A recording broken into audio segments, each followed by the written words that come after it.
There's no doubt that over the years I've written some weird articles on equally weird subjects. But this two-part one just might be the strangest of all. In the last few years I have seen a trend develop that seems to be increasing. It basically goes as follows. I am getting more and more reports from people who have read my books and who, as a result and in the direct aftermath, were seemingly targeted by the very same supernatural phenomena I was writing about. No, I'm not kidding. It all began back in 2010, when I was promoting my second book on the MIB, titled The Real Men in Black. One of the things I dug into in the book was the matter of MIB and telephone interference. We're talking about strange voices on the line, weird electronic noises, and hang-up calls. Several people contacted me to report they were experiencing the exact same thing, but only after they had read the book. Similarly, when the book came out, I did numerous radio shows to promote it. Telephone problems were rife throughout that period. As an example, Whitley Strieber had me on his Unknown Country show and we experienced endless amounts of very strange interference and odd sounds on the line. The exact same thing happened, at a later date, with Coast to Coast AM, something which took on even stranger proportions when my landline phone suddenly quit. So, I proceeded to use my cell phone as a backup. The battery drained astonishingly quickly, despite being fully charged. And so I had to hastily dig out of a cupboard an old, spare landline phone, which finally allowed us to complete the show. There is something else too. These odd situations only revolve around my books on the MIB. For all the other interviews, on other topics, no problems. But, with the MIB, endless problems.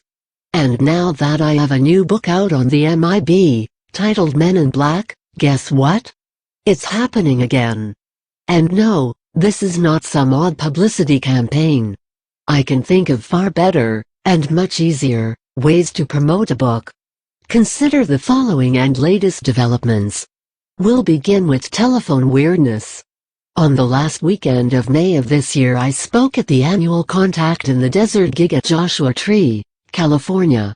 The subject of my lecture, the UFO contactee phenomenon. One of the things I planned to speak on, and did speak on, was the matter of a certain contactee who had an intriguing, but very controversial story. Back in 1986, she was interviewed by the FBI, as part of the Bureau's investigation into the January 1986 explosion of NASA's Challenger space shuttle. You can find the relevant documents online at the FBI's website, The Vault. Declassified under the terms of the Freedom of Information Act, the files record that the woman, whose name is deleted from the available documentation, although it is known to me, said the shuttle was sabotaged. The FBI documentation states that she claims to be in contact with certain psychic forces that provide her with higher information on selected subjects. She refers to these forces as Source, and when providing information from Source she often speaks in the collective we. She claimed that she had come to Washington, D.C. to provide information concerning the Challenger space shuttle explosion on January 28, 1986. Well, I decided to reference this in my lecture at Joshua Tree. So, I surfed the net for a good picture of Challenger that I could insert into my PowerPoint presentation.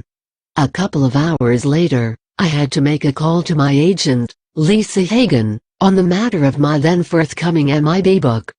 During the course of the conversation, Lisa said that something very strange had happened to her earlier that same day. I asked what it was and she told me how she received a phone call, number not available, from someone who spoke just 2 words, Challenger exploded. Lisa is 1 hour ahead of me, and when we checked it turned out that she got the call right around the time I was searching for the photo.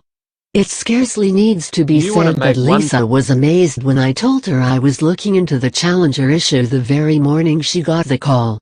In part 2, we'll delve into even more dangerous tales of books and the Man in Black.